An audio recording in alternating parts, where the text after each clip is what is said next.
Il y a tellement de riz ici. Comment se fait-il qu'il y ait encore des gens qui souffrent de la faim en Inde? C'est à cause de la mauvaise gestion du gouvernement. C'est la faute du gouvernement? Oui, c'est la corruption. Ils ont mis tout notre argent indien dans des banques suisses. Vous êtes d'accord avec lui? Absolument.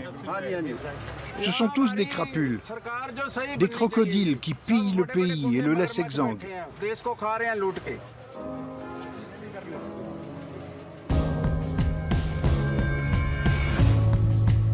Les récoltes sont opulentes, et pourtant, ils sont des millions à ne vivre que des restes. Sur chaque marché en Inde, on trouve des enfants qui récupèrent ce qui peut l'être. Je suis frappé par le soin apporté à leur tenue et par leur allure.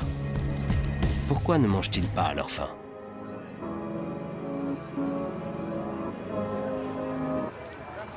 Darshan Ley m'ouvre les yeux sur au moins un des aspects du scandale. À vrai dire, il est payé pour que personne n'entre ici. Malgré cela, il me conduit dans la partie cachée du marché.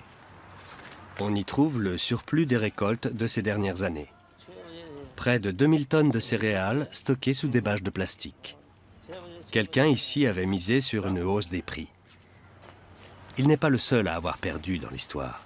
Une quantité considérable de nourriture pourrit sous nos yeux. Si Darshan Ley me montre tout cela, ce n'est pas uniquement parce que je lui ai déposé une liasse de roupies dans la main.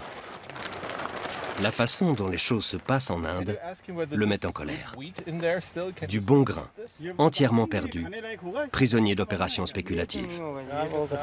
Comme je vais être amené à l'apprendre, la faim revêt différents visages. Ici, elle a celui de l'incompétence et de la cupidité.